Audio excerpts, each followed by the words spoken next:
सर्वप्रथम शिवपुत्र, मराठ्यांचे पहिले विराज, मराठ्यांचा दुसरा छत्रपती, छात्रवीर, साहित्यिक, संस्कृत पंडित, बुधभूषणकार, राजनीतिज्ञ, स्वराज्य रक्षक, महापराक्रमी शिवपुत्र छत्रपती संभाजीराजे यांच्या जयंतीनिमित्त आपणा सर्वांना हार्दिक शुभेच्छा देतो आणि संभाजीराजांना विनम्र अभिवादन करतो. आज आपली जो बहुजन संघटक यांनी हा जो सुंदर उपक्रम सुरू केलेला आहे त्या सर्व टीमचं मी अभिनंदन करतो. अशा लॉकडाऊनच्या काळामध्ये विविध विषय घेऊन समाजाचं प्रबोधन ते करत आहेत, त्याबद्दल त्यांचे आभार मानावे तेवढे कमी आहे. सर्वप्रथम एका मुद्द्याचं विश्लेषण करू इच्छितो. मराठ्यांचा इतिहास म्हणजे नेमकं काय? मराठ्यांचा इतिहास म्हणजे फक्त मराठा जातीचा इतिहास काय? मराठ्यांचा इतिहास म्हणजे छत्रपती शिवाजी महाराजांबरोबर जे जे लोक लढले त्या सर्वांचा इतिहास म्हणजे मराठ्यांचा इतिहास. सर्व धर्म, अठरा पगड जातीच्या लोकांना छत्रपती शिवाजी महाराजांनी एक शब्द दिला होता, मावळा. आणि या मावळा शब्दाने सर्व महाराष्ट्रातले लोक भगव्या झेंड्याखाली एकत्र आले होते. आणि या सर्व धर्म, अठरा पगड जातीच्या लोकांना मराठा म्हटलं जातं. याचा अर्थ मराठ्यांचा म्हणजे मराठा जातीचा इतिहास आहेच, कारण महाराष्ट्रामध्ये मराठा समाज बहुसंख्य आहे. परंतु मराठा हा शब्द म्हणजे सर्व जाती धर्माला घेऊन चालणारे अगोदरी समजून घ्या. दुसरी गोष्ट, आज छत्रपती संभाजीराजे यांच्या जयंतीनंतर बोलत असताना काही लोकांना बऱ्याच गोष्टी माहीत नसतात. आपल्याला वाटतं की सगळ्याला माहीत असतं, हाच आपली समस्या आहे. छत्रपती संभाजीराजांच्या वडिलाचं नाव होतं छत्रपती शिवाजी महाराज. छत्रपती शिवाजी महाराजांच्या वडिलाचं नाव होतं शहाजीराजे. शहाजीराजांच्या वडिलाचं नाव होतं मालोजीराजे. मालोजीराजांच्या वडिलाचं नाव होतं बाबाजीराजे भोसले. ते होते वेरूळचे पाटील. अर्थात मी मराठवाड्यातला आहे आणि वेरूळ आमच्या औरंगाबाद जिल्ह्यात आहे, मराठवाड्यात आहे. आणि कुठेतरी छत्रपती शिवरायांच्या मूळ गाव असलेलं जे काही बाबाजी पाटलांचा इतिहास आहे तिथे वेरूळ आहे आणि मराठवाड्यातले आम्ही असल्यामुळे मला प्रचंड त्यांचा अभिमान आहे. अजून एक स्पष्ट करू इच्छितो. आज छत्रपती संभाजीराजे लोकांना माहीत होत आहेत. 15 वर्षापूर्वी छत्रपती, 20 वर्षापूर्वी छत्रपती संभाजीराजावर कोणी व्याख्यान सुद्धा घेत नव्हतं. अत्यंत चुकीचा समाज मॅसेज संभाजीराजाशी गेला होता.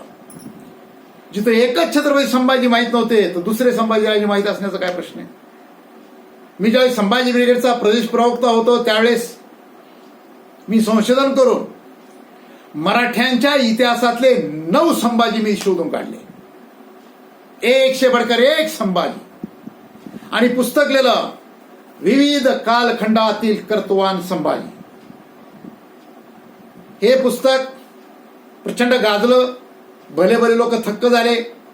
12 जानेवारी 2009 या पुस्तकाचं प्रकाशन झालेलं शिंकेराजाला. म्हणजे विठोजी पुत्र संभाजी, शहाजी पुत्र संभाजी, शक्करते शिवपुत्र संभाजी, राजाराम पुत्र संभाजी, शिवाजी पुत्र संभाजी, शाहू पुत्र संभाजी, मोहिते पुत्र संभाजी, जाधव पुत्र संभाजी, कोंढाळकर पुत्र म्हणजे ज्यांनी शिवाजी महाराजांना अफजल खानाचं पोट फाडल्यानंतर ज्यानं अफजल खानाचं मुंडकं तोडून आणलं ते संभाजी कोंढाळकर. म्हणजे अशा 9 संभाजींचा इतिहास मी त्यावेळेस लिहून काढलेला आहे. आजच्या संबंधात जर बोलायचं झालं तर विठोजी पुत्र संभाजी जे आहेत हे शिवाजी महाराजांचे चुलते आहेत. म्हणजे मालोजीचे बंधू विठोजी आणि त्यांचे पुत्र संभाजी खंडाळे प्रकरणात त्या दौलाबादच्या किल्ल्यावर मारले गेले. अर्थात लखोजीराजे जाधवकडून मारले गेले. मग त्यांचं हत्या झाल्यानंतर जिजाऊनं त्यांची आठवण म्हणून आपला मुलगा, मोठा मुलगा म्हणजे शिवाजी महाराजांचे मोठे बंधू त्यांचं नाव संभाजी ठेवलं. ज्यांनी कर्नाटकमध्ये प्रचंड मोठी इतिहास घडविला. कर्नाटकमध्ये आदिलशाहीत राहून आदिलशाहचा पराभव केला. पण कनकगिरीच्या लढ्यामध्ये अफजल खानानं गद्दारी केल्यामुळं तिथे ते शहीद झालेले.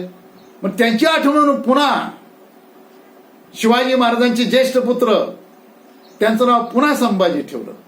म्हणजे शिवाजी महाराजांचे चुलते विठोजी पुत्र संभाजी, शिवाजी महाराजाचे मोठे बंधू शहाजी पुत्र संभाजी आणि शिवाजी महाराजाचे पुत्र संभाजी असे हे अनेक संभाजी होऊन गेलेले आहेत. आज शिवपुत्र संभाजी यांची जयंती आहे आणि त्यानिमित्त मी आपले संवाद साधतोय.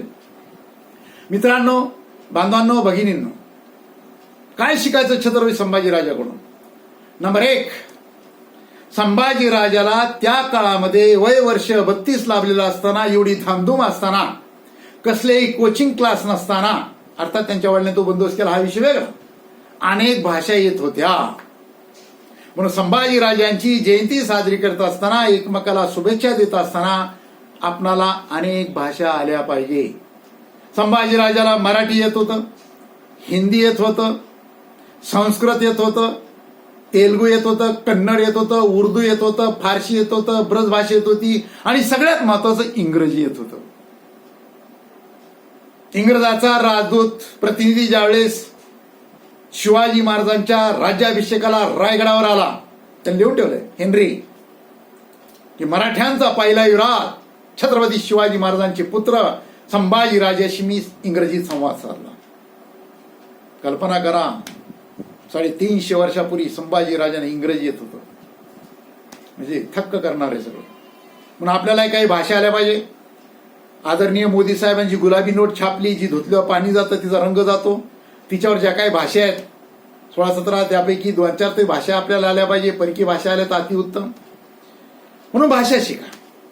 नंबर 2, संभाजीराजे मी साहित्यिक उल्लेख केला सुरुवातीला, म्हणजे संभाजीराजांनी अनेक ग्रंथ लिहिले. 32 वर्षात एवढी धामधूम असताना ग्रंथ लिहिणं कल्पनेच्या बाहेर आहे. 4 ग्रंथ, बुधभूषण, 7 शतक, नायिका भेद आणि नकशी.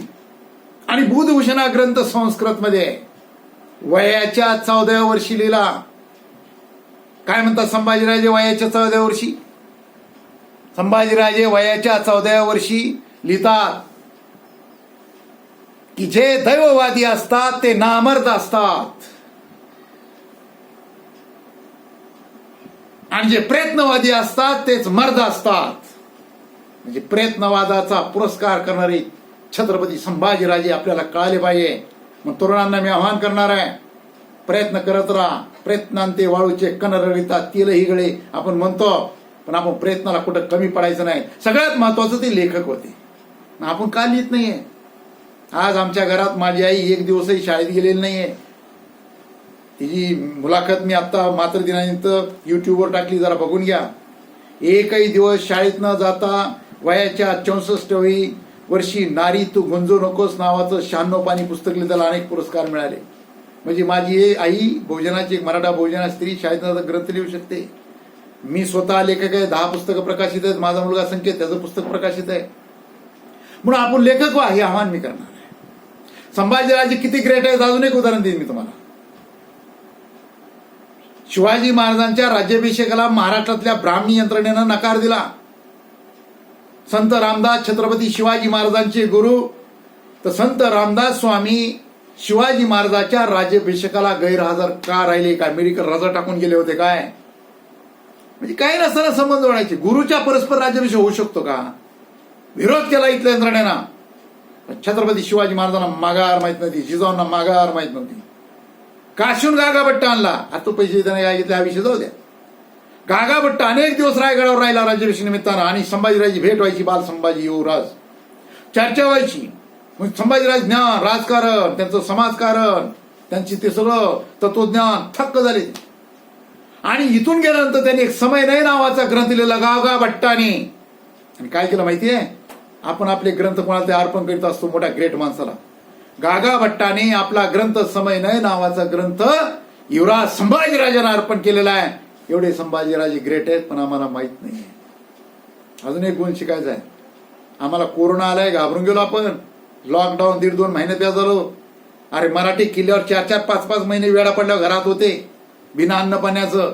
अन्न नसलं तर वेळ पडलं तर घोडे कापून खाल्ले मराठ्यांनी. हा इतिहास कुठेतरी आम्हाला माहित पाहिजे. कुठेतरी घोड्यावर असे कंस चोळून प्रवास करणारे आणि दगडाची उशी करून झोपणारे मराठे दुर्दैव आम्हाला माहित नाही आहेत. अनेक संकट आले. छत्रपती संभाजीराजे संकटाचा मुकाबला करायची का? शिवाजी महाराज जिजाऊ त्यांचे तर फार मोठे संकट आहेत, विषयाचं भांडण एवढंच सांगेन.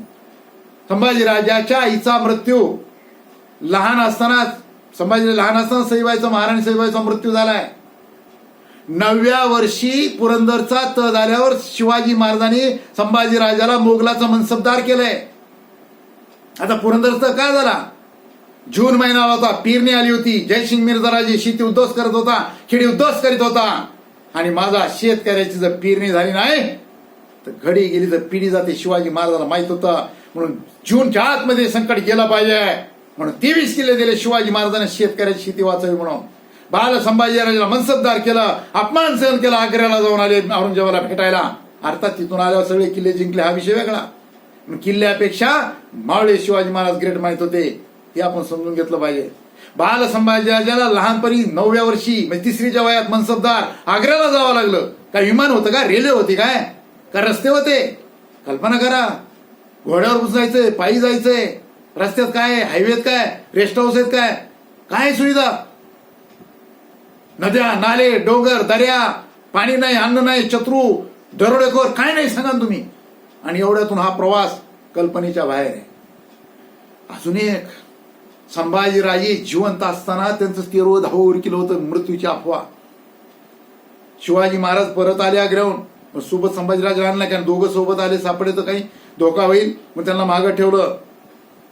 एकट्या संभाजीराजा 9 वर्षी पाठीमागं ठेवलंय तिकडं, कुठं कल्पना करा, दिल्लीच्या पलीकडं. आणि त्यानंतर 2 महिन्यात ते आलेत.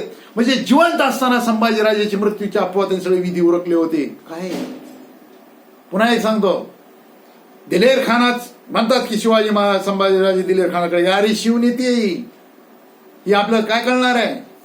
हे काय सांगतील का शिवाजी महाराज मी केलं होतं? मुद्दाम दिलेर खानाचं संकट महाराष्ट्राला टाळण्यासाठी शिवाजी महाराज दिलेर खानाकडे पाठवलं होतं, पण त्यावेळी दिलेर खानाकडे जावं लागलं, हे आपल्याला माहित पाहिजे. म्हणजे सगळे वडील मृत्यू झाले माहित नाहीये, त्यांचा अंत्यविधी उरकला गेला रायगडावर, हे पन्हाळगडावर. किती दुःख आहे. प्रधानमंत्री सगळे विरोधात आहेत, अण्णाजी दत्त, बाळाजी, तुम्ही सगळं माहिती तुम्हाला आता इतिहास. त्यांना डावलून राजारामाला, लहान भावाला अधिकार नसताना मंच करून त्यांना गादीवर बसवलं गेलं. किती संकट आहेत. पण हंबीरराव मोहिते खरं तर राजारामाचे मामा येते, सख्खे मामा.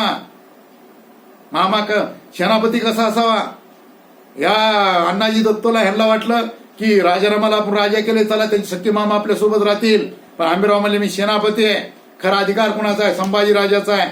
बाल राजाराम बाल आहेत, त्यांना गादीवर बसून प्रधानमंडळ सगळा राज्यकारभार चालतील. म्हणून आपल्या भाच्याच्या विरोधात जाऊन हंबीरराव कसे खंबीर आहेत बघा, संभाजीराजाची बाजू घेतली आणि प्रधानमंडळ अटक करून त्याच्या मुसक्या बांधून शिवाजी महाराजांपुढे पन्हाळ्या पुढे उभा केलेला आहे. हा इतिहासावर थोडक्यात प्रधानमंडळ विरोधात आहे, पण त्यांना माफ केलं, पुन्हा राज्य त्यांना अधिकार दिले, पुन्हा गद्दारी केली त्यांनी. 9 वर्ष संघर्ष करावा लागला, घाबरले. त्या संकटाचा मुकाबला करणारे संभाजीराजा मला माहित पाहिजे. म्हणून कोरोना फिरणा चिल्लर आहे, अशा अनेक संकट या भारतानं पचवलेले आहेत. अनेक महामारी आल्या, अनेक दुष्काळ आले, महापूर आले, आवर्षण आल्या, परकी चक्र आले, स्वदेशी राजांनी लुटला. पण या सर्वाचा मुकाबला बघणं या देशातला माणूस उभा आहे.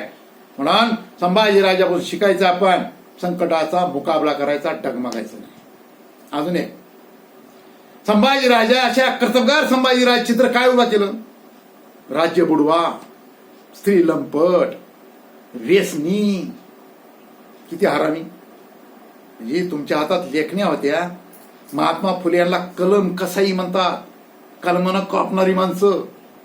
का संभाजीराज बदनामी केली? कुणी केली? मल्हार रामराव चिटणीस त्यानं बखरलेली. कधी लिहिली? संभाजीराजाच्या मृत्यूनंतर 122 वर्षानंतर. आणि 122 वर्षानंतर बखर लिहून संभाजीराज त्याने श्रीलंपट, राज्य बुडवा अशा प्रकारचं चित्र त्यानं उभा केलं. का त्यानं हराम केली? त्याचं कारण अण्णाजी दत्त आणि बाळाजी आवजी चिटणीस यांना देहदंडा शिक्षा संभाजीराजाने दिली होती. आणि हा जो मल्हार रामराव आहे, हा बाबाजी आवजी चिटणीसचा खापर पंतोय. आणि मग हा अशा प्रकारचा खापर नातू असल्यामुळं त्यानं हे अशा प्रकारचं संभाजीराज चित्र उभा केलं. तर माझा एक प्रश्न आहे, या बाळाजी आवजी अण्णा दत्त यांना काम का देह दिला? हे फर्जद वगैरे 20-25 लोक का? काय केलं त्यांनी? एक तर त्यांनी राजीनामा संभाजीराजा डावलून राजीनामाला परस्पर गादीवर बसवलं, वडिलाचा मृत्यू झाला कळवलं नाही हा गुन्हा. नंबर 2, माफ करून त्यांना पुन्हा त्यांचे अधिकार दिले, पुन्हा त्यांनी गद्दारी केली. संभाजीराजाला वीज देऊन मारण्याचा प्रयत्न केला. शहाजाद अकबर आला होता, औरंगजेबाचा पोरगा, त्याला आश्रय संभाजीराजांनी दिल्यानंतर त्यांनी पत्र पाठवले की तुम्ही संभाजीराजाचं हत्या करा, आपण अर्ध अर्ध राज्य वाटून घेऊ. योगाने पत्र दुर्गादास रावाचा राठोड जो अकबराबरोबर आला होता त्याला भीती वाटली कदाचित संभाजीराजे आपल्याला बघत नसतील आपण काय मत आहे तर, आणि ते पत्र त्यांनी संभाजीराजाकडे पाठवले दुर्गादास राठोडनं. म्हणून या हत्या उघडं पडलं हे सगळं षडयंत्र. एवढं केल्यानंतरही मला सांगा, एवढा देशद्रोही केल्यानंतर कोणता जगातला राजा माफ करणार आहे, कोणता देश माफ करणार आहे? अशा देशद्रोही लोकांना देहदंड दिला चूक आहे? जगातलं कोणती राजनीतीशास्त्र आहे हे चूक म्हणू शकतं? उलट माफ केलं होतं अनेकदा तरी त्यांनी ही गद्दारी केलेली आहे. त्याचं कारण असं चुकीचित्र संभाजीराजाचं उभा केलं कारण इतिहास घडीला मराठा मावळ्यांनी आणि लिहिला मनवादी कावळ्यांनी. आजपर्यंत आम्ही इतिहास घडीला लिहिले नाही, तर तरुणांना मी आवाहन करणार आहे, आपण सुद्धा अशा प्रकारचे इतिहास लिहायला सज्ज व्हा ही विनंती या निमित्तानं करणार आहे. शिवाजी महाराज संभाजीराजे स्त्रीलंपट. अरे संभाजीराजे स्त्रीलंपट असते तर 5-50 बायका आरामशी केल्या असते महाराण्या, आणि कुणीही नाव ठेवलं नसतं कारण त्यावेळेस राजा अनेक बायका करीत होते. संभाजीराजेचे वडील छत्रपती शिवाजी महाराजांना 8 महाराण्या होत्या, माहिती ना आपल्याला. संभाजीराजाचे लहाने बंधू राजारामांना 4 महाराण्या होत्या, 10-5 लग्न करू शकत नव्हते. अरे संभाजीराजांनी एकच विवाह केला, येशूबाई, महाराणी येशूबाई, आणि येशूबाईचा मान सन्मान केला. त्यांना दरबारात बसून राज्यकारभार करण्याचा अधिकार दिला. स्त्री, सखी, राधनी, जैती अशा प्रकारचा अधिकार देणारे छत्रपती संभाजीराजे आम्हाला का सांगितलं नाही, हा माझा तुमच्या पुढे प्रश्न आहे. बांधणारे सगळे अनेक प्रश्न आहेत. पुन्हा एक प्रश्न आहे, व्यसनी शिवाय संभाजी महाराज व्यसनी असते तर 32 वर्षात एवढा इतिहास घडीला असता का? औरंगजेबानं 36 दिवस हाल करून मारलं. व्यसनी माणूस सहन करू शकतो? अरे लॉकडाऊन सुरू झालंय तर दारू पिणाऱ्या लोकांनी दुकानं फोडले दारूचे. दारू त्यांना सहन जमणं दारू शिवायचं. तंबाखू संपली, सिगरेट संपले, पोलिसांना तणतण हल्ले तर लोक सिगरेट तंबाखू हडकीत होते. हे आपण बघत नाही डोळ्यानं सध्या. मग संभाजीराजे व्यसनी नव्हते. त्यांचं चित्र अशा प्रकारच्या इतिहासकारांनी सिद्ध केलं, आपण समजून घेतलं पाहिजे. राज्य बुडवे संभाजी महाराज काय चित्र उभा करते? संभाजी महाराज राज्य बुडवे असते तर माझा प्रश्न आहे तुम्हाला की संभाजी महाराज 1 इंच भूमी त्यांनी जिंकून दिली नाही. उलट औरंगजेब चालवला असताना कर्नाटकवर 2 स्वाऱ्या केल्या त्यांनी. गंमत सांगतो, एकच उदाहरण देतो, एक नाही अजून 2 उदाहरण देतो मी तुम्हाला वेळेचं भान ठेवून. एक जबरदस्त उदाहरण, औरंगजेबानं एका वेळेस 3 मोहीम काढल्या, त्याला पूर्ण उडले छत्रपती संभाजीराजे. एक सुंदर उदाहरण देतो. त्यांचा एक शहाबुद्दीन नावाचा काहीतरी सरदार होता एक, आणि या शहाबुद्दीन सरदारला गाजीउद्दीन बहादूर नावाची पदवी औरंगजेबाने दिली. कशामुळं? कसा कोणता पराक्रम केला होता? त्याचा पराक्रम सांगू. त्यानं रायगडाच्या बाजूला एक निजामपूर नावाचं गाव जाळलं. एक गाव जाळलं, ती एवढी मोठी पदवी औरंगजेबाने दिली. का दिली? काहीच होत नव्हतं कुठंच. एक गाव जाळल्यावर एवढी पदवी औरंगजेबाला द्यायची वेळ आली. म्हणजे संभाजीराजे किती ग्रेट असतील कल्पना करा. पोर्तुगीजाचा किस्सा तर प्रसिद्ध आहे. ज्यावेळेस पोर्तुगीजात ते जुवे बेट प्रकरण हल्ला झाला, मग पोर्तुगीज ज्यावेळेस पळायला लागले, संभाजीराजाचा घोडा पाण्यात घातला होता बेभान होऊन, कोणीतरी एका मावळ्याने ओढून काढलं वगैरे प्रकरण आपल्या माहिती. सगळ्यात महत्वाचा मुद्दा की पोर्तुगीज ज्यावेळेस गोव्याच्या राजधानीत गेले, एवढे घाबरले संभाजीराजांना की त्यांनी एका चर्चमध्ये गेले, मंदिरात गेले त्यांच्या, आणि तिथलं जे एक प्रेत होतं जेवेर नावाचं, त्याचं प्रेत तसं ठेवलेलं अजूनही गोव्यामध्ये आहे. त्या जोवेरकडे जाऊन सगळा राजदंड, आपले अधिकार ठेवले, कागद देऊन ठेवला की आम्ही सगळं गोव्याचं राज्य तुला अर्पण करावं, मड्याला, प्रेताला, आणि काही कर व नवस केल्यासारखं. या संभाजीराजेचं प्रकरण जरा यांना माघार द्यायची बुद्धी दे. तेव्हा संभाजीराजे तिकडे जाताना काहीतरी कुठेतरी पुन्हा आक्रमण झालं, मग तो त्याचा बंदोबस्त करायला वापस गेले. त्या पोर्तुगीजाला वाटलं ते जेवेर प्रेतच पावलं. म्हणजे पोर्तुगीजाला धडके बसणारे संभाजीराजे आम्हाला का तरुणांना माहित नाही, काय इतिहासकारांना आम्हाला समजून सांगितलं नाही. अजून एक तुमच्या पुढे उदाहरण देणार आहे की संभाजीराजावर खुद्द बादशाह चालून आला. शिवाजी महाराज सरदार येत होते बादशाहचे, मोगलाचे, शाहिस्ते खान, महाबत खान, मिर्झा राजे, आणि असा जर कोणी सरदार आला तर बादशाह फरमान काढून पाठवायचा, फरमान काढून वापसही बोलायचा. पण बादशाह खुद्द चालून आलं, याचा कोण फरमान काढणार की तू वापस ये म्हणून. म्हणून हा औरंगजेब स्वतः चालून आलाय. तर औरंगजेब का चालून आला, दिल्ली सोडून का आला तो इथं इतके 27 वर्ष राहिला? त्याचं नंबर 1 कारण, त्याचा मोठा मुलगा अकबर, शहाजादा अकबर यानं बंडखोरी केली होती. स्वतःला बादशाह घोषित करून औरंगजेबाला पदच्युत केलं होतं. त्याचा शिक्षा द्यायची होती. नंबर 2, तो महाराष्ट्रात संभाजीराजाच्या आश्रयाला होता. संभाजीने त्याला आश्रय दिला होता. आश्रय का दिला म्हणून मराठ्याचं राज्य त्याला बुडवायचं होतं. नंबर 3, सगळ्यात महत्वाचा अजून एक महत्वाचा मुद्दा आहे की या इथं ज्यावेळेस दुर्गादास राठोड अकबर महाराष्ट्रात आले त्यावेळेस शहाजादा अकबर, छत्रपती संभाजीराजे आणि दुर्गादास राठोड या 3 एकत्र आले.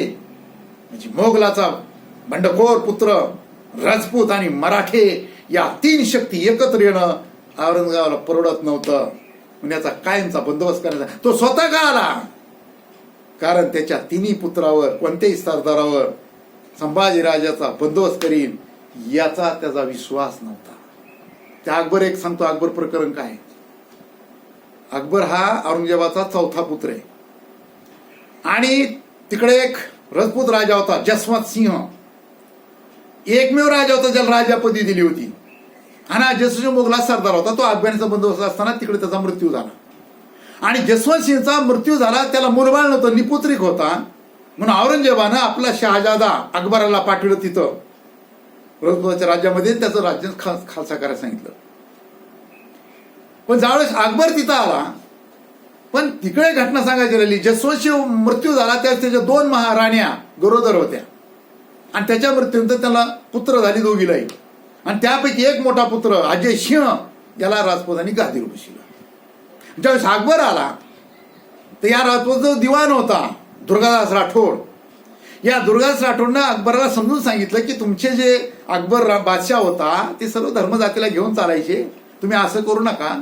जसवंत सिंह तुमचा सरदार होता, त्यानं फार तुमची मोगला सेवा केलेली आहे आणि त्याचं राज्य खालसा करता त्याला मुलगा आहे ना. आणि याचं रूप काय होईल, हिंदू आणि राजपूत हा युद्ध सुरू होईल, कदाचित हिंदू मुसलमान युद्ध होईल आणि धर्मयुद्धाचं रूप होईल. तुम्ही असं करू नका.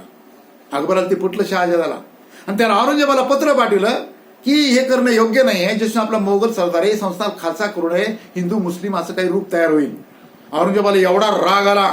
औरंगजेबाने त्याला खरमळीत पत्र लिहिलं, नामार्थ अशा शिवाय देऊन त्याला पत्र पाठवलं. त्याचा प्रचंड मोठा अपमान केला. जसा अकबराचा शहाजा अकबर झाला, अपमान झाला, दुर्गादास राठोडने त्याला सांगितलं की औरंगजेबानं त्याच्या बापाला जिवंत असताना त्याचे भाऊ मारून राज्य ताब्यात घेतलं, तसं तूही कर, आम्ही तुझ्या माग. आणि अकबराला ते पटलं. बघा योग औरंगजेब हा शहाजहानचा 4थाच पुत्र होता, ज्यानं बंडखोरी करून आपला बाप अटक केला, त्यांनी भाऊ मारले होते. आणि त्याचा पोरगा शहाजादा अकबर हा बी त्याचा 4थाच पुत्र होता. बघा योग. आणि मग अकबर तयार झाला आणि मग राजपूत सगळे त्याच्या सोबत आले. चला म्हणजे औरंगजेब बंदोबस्त करू. त्यावेळेस अजमेरला होता औरंगजेब आणि तो त्याच्यापासून जास्त फौज फाटा नव्हता, त्याला काही धोका नव्हता. ज्यावेळेस पुत्रानं बंडखोरी केली, खरं तर अत्यंत 40-45 किलोमीटरचं अंतर होतं. याला अनेक दिवस लावले यानं प्रवासात. म्हणजे चूक झाली अकबराची. एवढं मोठं फौज राजपूत सोबत आली आणि अजमेरच्या जवळ आल्यावर पुन्हा तळ टाकून बसला वाट बघत. ही एक चूक झाली. ही संधी औरंगजेबाला सापडली आणि कपट नीतीत औरंगजेब चॅलेंज नाही, राजनीतीत नेतो. त्या फौज गोळा करण्याचा प्रयत्न केला आणि त्यानं मग कपट नीती केली. एक पत्र पाठवलं की अकबराला की बरं झालं तू सगळ्या राजपुताला घेऊन आलास, तू खरा माझा पुत्र शोधतोस, आता आम्ही समोरून हल्ला करतो, तू माठी मागून हल्ला कर आणि राजपूत संपवून टाकू. आणि हे पत्र औरंगजेबानं पाठवलं अकबराला. पण बंदोबस्त असा केला हे पत्र अकबराला जाण्यापेक्षा राजपुताच्या हातात पडलं पाहिजे. नियोजनानुसार हे पत्र राजपूतच्या हातात पडलं. पण दुर्गादास राठोडला जरा संशय आला आणि त्यानं ठरलं की आपण अकबराला विचारूया. ज्यावेळेस शहाजादा अकबराकडे गेला, तो आईशारामी निवांत झोपलेला, रात्रीची वेळ होती आणि त्यानं सांगितलं होतं तिथल्या वॉचमनला सर त्यांची फौज फाट्याला की कोणालाही आलं तरी मला माझे तंबू सोडायचं नाही. म्हणून दुर्गादास प्रचंड प्रयत्न केले पण भेट झाली नाही. आणि शेवटी दुर्गादास राठोडने निर्णय घेतला की काही खरं नाही, रातोरात सगळे राजपूत निघून गेले. जसे रातोरात राजपूत निघून गेले, सकाळी शहाजादा अकबर उठला तर सगळे राजपूत गुल. आणि मग अकबर घाबरला आणि तोही राजपुताच्या मागे निघून गेला. खरं तर त्याच वेळेस अजमेरचं तात्काळ हल्ला झाला असता तर औरंगजेबाचा बंदोबस्त होत होता. कदाचित औरंगजेब मारला गेला असता, कदाचित कैद झाला असता आणि पुढे दक्षिणन औरंगजेब येणं, एवढी बेचिराख होणं, एवढे सत्तावीस संघर्ष काहीच घडत नव्हतं. पण इतिहासात जर तरला काहीच अर्थ नसतो. मग या अकबराने प्रचंड मोठी चूक त्या काळात दिली होती. आता काही म्हणतात एवढ्या मोठ्या बादशाचा अकबर पुत्र आला त्याला संभाजीराजांनी राजश्री कशात दिला? अरे राजा शरण आलेल्या माणसाला आश्रय देणं क्षत्रियाचा धर्म आहे म्हणून दिला. आणि नंबर 2, या अकबराच्या माध्यमातून आपल्याला दिल्लीवर ताबा घेता येईल का हा संभाजीराजाच्या मनात विचार आला. कारण राजपूत, मराठा आणि अकबर म्हणजे मोगल असे मिळून म्हणजे अर्धी ताकद झाली शहाजहान म्हणजे अशा प्रकारचंही त्यांना वाटलं होतं. म्हणून त्यावेळी त्यांनी कदाचित ते दिलेलं असणार आहे. अजून एक तुमच्या पुढे मी मुद्दा मांडू इच्छितो.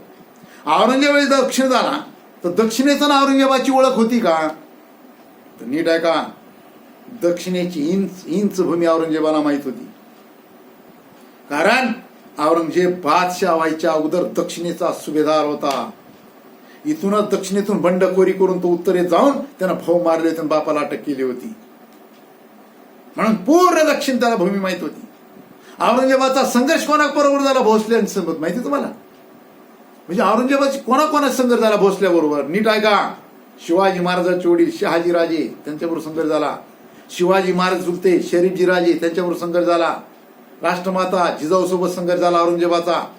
संभाजी राजासोबत संघर्ष झाला. बघा, राजाराम छत्रपती राजारामासोबत संघर्ष झालेला आहे. राजारामाच्या संभाजीराजपत्नी येशूबाईशी संघर्ष झालेला आहे. संभाजीराजेचे पुत्र शाहूशी संघर्ष झालेला आहे. ते तर अटकच होते त्यांच्याकडं. आणि पुन्हा नीट आहे का, दक्षिणेत व्यंकोजी राजे पुत्र तंजावर शहाजी त्यांचा औरंगजेबात संघर्ष झाला. एवढ्या लोकांशी औरंगजेबात संघर्ष झालेला आहे.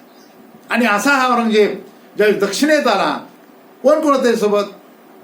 औरंगजेबासोबत त्याचे 3 पुत्र होते, 2 नातू होते. असद खान नावाचा एक वजीर अत्यंत ताकदीचा त्यांच्यासोबत होता. यासद खानाचाच पुत्र सेनापती जुल्फिकार खान, ज्यानं मराठ्याची राजधानी रायगड ताब्यात घेतली आणि पुन्हा जिंजी रायगड राजधानी ताब्यात घेतली, तो जुल्फी खान होता. असे अनेक खान त्यांच्याबरोबर होते, अनेक सरदार होते. आणि सगळ्यात महत्वाचं, प्रचंड पैसा आणि लाखोची फौज घेऊन तो दक्षिणेत आलेला आहे हे आपल्याला इथं समजलं पाहिजे. आणि अजून एक मुद्दा, आग्रा ते औरंगाबाद यायला औरंगजेबाला किती वर्ष लागले माहिती तुम्हाला? किती दिवस? 6 महिने. कारण औरंगजेबाची फौज एक प्रकारचं छावणी, एक प्रकारची शहरच होतं. म्हणजे शहर चालतं हलतं शहरच होतं. असा प्रचंड मोठं शक्तिशाली औरंगजेब या महाराष्ट्रात चालून आलेला आहे. आणि मग या संभाजीराजाचा तात्काळ त्यानं बंदोबस्त, त्याला वाटलं हा म्हणतो आपण मराठ्याचा येऊन संपू एका वर्षात. पण असं झालं का? नाही. प्रचंड लढाया झाल्या, प्रचंड संग्राम झाले. मराठी अनेक लढाया जिंकत होत्या, पण औरंगजेब युद्ध जिंकू शकत नव्हता. प्रचंड म्हणजे ही माणसं आहेत का भूत आहेत, असं शैतान आहेत, असं इतकं औरंगजेब परेशान झाला होता. त्याचे सोन्याचे कळस नंतर पुन्हा धनाचं आणि त्यांनी कापून नेले, तुम्हाला संताजी त्यांनी कापून नेले, तुम्हाला इतिहास माहिती. म्हणून महत्वाचा मुद्दा असा आहे की संभाजीराजे ज्यावेळेस संगमेश्वरला होते, पकडले, कैद झाली. एका मुद्द्यावर येतो मी. मुकर्रब खान औरंगजेबाचा बादशाह, खरंच अनेक लढ्या पराभव झाले, परेशान झाले. तो रामशेष किल्ला, एक किल्ला जिंकण्यासाठी 3-4 सरदार पाठवावे लागले. छोटा किल्ला नाशिक जवळचा, तो सुद्धा जिंकता आला नाही. औरंगजेब चिडून मेला. मेरे सब सरदारों के बजाय अगर एक शंभू मेरे पास होता तो कब कम इस दुनिया के आलमगीर होते, या वर्णन करणारा औरंगजेब, त्याला सुद्धा संभाजीराजाचं कौतुक करावं लागलं. पण हा कोल्हापूरला असलेला मुकर्रब खान, त्यावेळेस संगमेश्वरला संभाजीराजे होते. त्यावेळेस अंतर किती होतं? 45 कोस. आणि डोंगर, दर्या, सह्याद्री, कुणी जवळ येईल वाटलं नाही. संभाजीराजे मोजकं सैनिक त्यांच्याकडे भालत होते. आणि हा मुकर्रब खान आड वाटेनं अत्यंत वेगानं संगमेश्वरला आला. कसा आला? कुणी आणला? अर्थात अण्णाजी दत्तोची या चिटणीसाची पिलावळच त्यात असणारी, काय सांगायची गरज आहे काय? आणि संभाजीराजाला संगमेश्वरला कैद झाली. ते आपल्याला इतिहास तुम्हाला माहिती आहे. कैद केल्यानंतर संभाजीराजेचे हाल झाले, त्यांचे अशी विडंबना केली, विदूषकाचे कपडे घातले, त्यांना उंटावर बशिलं, त्यांचे ढोल ताशे वाजत शिंग वाजत शहरातून मिरवणूक काढीत औरंगजेबापर्यंत नेलेलं आहे. म्हणजे अत्यंत त्रास तिथं त्यावेळेस झालेला आहे, आपल्या सर्वांना माहिती आहे. पण मुद्दा असा आहे की संभाजीराजांना एवढं क्रूरपणे मारलं औरंगजेबानं. पण तुम्हाला माहिती का, संभाजीराजाच्या पत्नी येशूबाई आणि संभाजीराजे पुत्र शाहू यांना अजिबात त्यांनी त्रास दिला नाही. अटक केलेली असताना, कैद असताना संभाजीराजाच्या पत्नी येशूबाई मोगलाच्या ताब्यात 29 वर्ष होते. नीट समजून घ्या. संभाजीचे पुत्र शाहूराजे जे नंतर साताऱ्याचे राजे झाले, 17 वर्ष औरंगजेबाच्या ताब्यात होते. नीट समजून घ्या. कारण या देशातल्या ब्राह्मणी यंत्रणेनं संभाजीराजे औरंगजेबाच्या तावडीतून सुटले तर आपलं काही खरं नाही, त्याला 100% माहिती. मग ते काय मुसलमान होतो का आणि पोरगी देतो का? अरे औरंगजेबाची 2 नंबरची पोरगी हीच संभाजीराजेपेक्षा 14-15 वर्षांनी मोठी होती. संभाजीराजे 32 वर्षाची अटक होताना ती 46 वर्षाची होती. 46 वर्षाची एकमेव मुलगी बिना लग्नाची होती. बाकीचे 2-3 मुलीचे लग्न झाले. ते एकतर ती अकबराला साथ दिल्यामुळं तिला तिथं नजर कैदेत उत्तर ठेवलं होतं. आणि मग एक मुलगी जी बिना लग्नाची राहिली ती आयुष्यभर औरंगजेबा सेवा तिनं केली, जिला बादशाह बेगम म्हणायचे.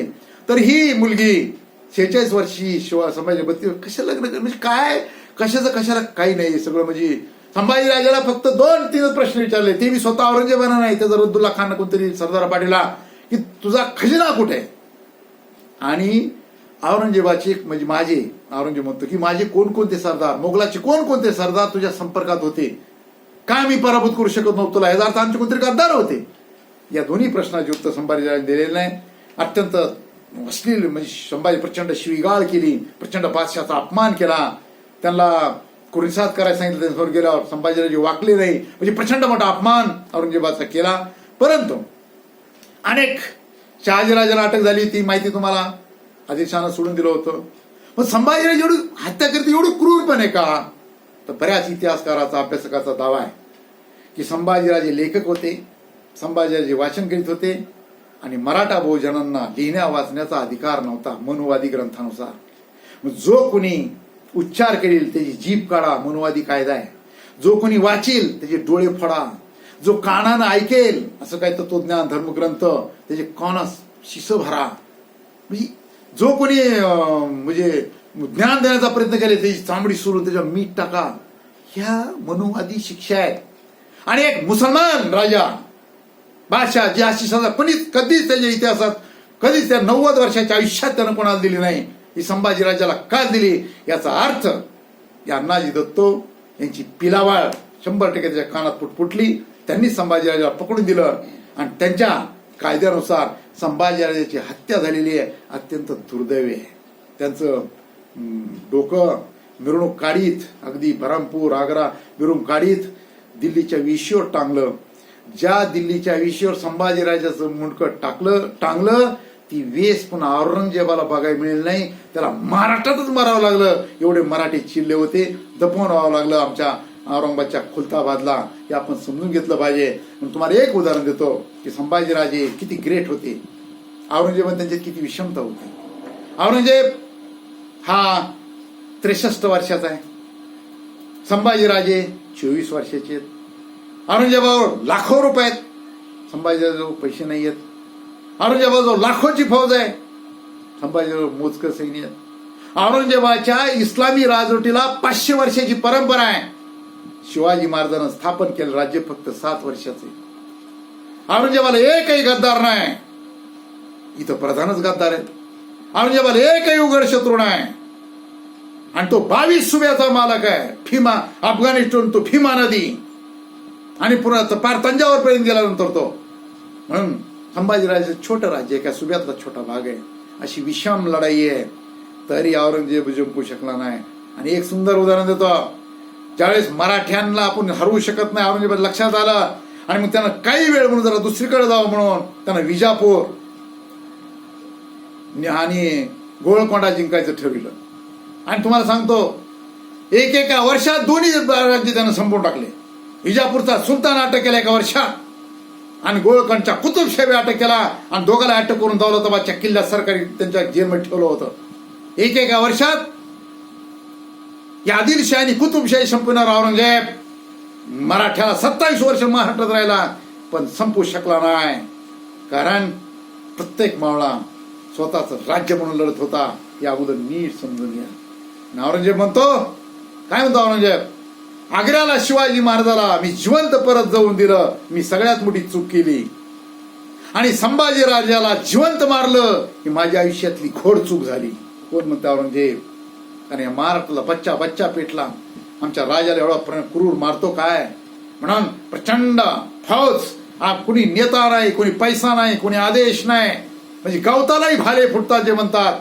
म्हणजे अशी लोक लढत होते. आणि या औरंगजेबाला बादशाह असून एकमेव जगातला बादशाह आहे जो राजधानी सोडून 27 वर्ष राजधानीच्या बाहेर राहिला आणि पुन्हा परतच जाऊ शकला नाही.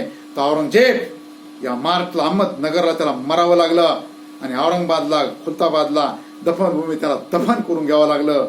अशा प्रकारचे ग्रेट संभाजीराजाचा इतिहास समाजापर्यंत नेण्याचा प्रयत्न आपण तरुणांनी केला पाहिजे. शेवटी एकच विनंती करतो, सौ बका एक लिखा. म्हणून आपणही संशोधन करा. जसे मी 9 संभाजी शोधून काढले तसं आपणही संशोधन करा, नवीन नवीन मुद्दे शोधा. अरे आमच्या या सगळ्या लोकांचा इतिहास कुठं सापडतो?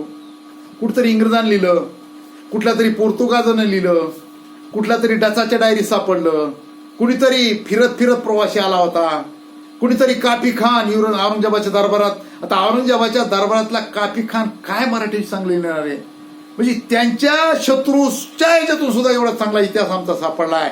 आमचा खरा इतिहास जर लिहिला गेला असता, कधी सापडला असता तर फार मोठा काहीतरी चमत्कार झाला असता. पण तो इतिहास आमच्यापर्यंत झाला नाहीये. म्हणून ज्याला इतिहास कळत नाही, इतिहास समजून इतिहासावर वागत नाहीत, ते कधी भविष्य घडू शकत नाही असं डॉक्टर बाबासाहेब आंबेडकर म्हणतात.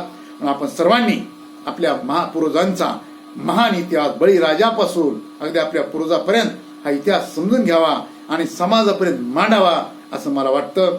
आज आनंद वाटतोय. मागे एकदा मी आलो होतो पण काहीतरी नेटवर्क प्रॉब्लेम झाला आणि तरुणांचा आणि राजकारणाचा विषय मांडताना माझा अर्धवट विषय राहिला.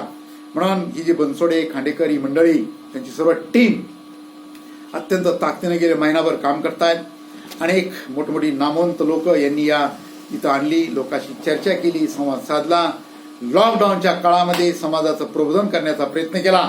आणि आज संभाजीराजाच्या जयंतीनिमित्त मला आपल्याशी संवाद साधण्याची संधी दिल्याबद्दल मी पुन्हा एकदा बहुजन महासंघटनेचा आभार मानतो आणि इथं थांबतो. धन्यवाद. जय जिजाऊ, जय शिवराय.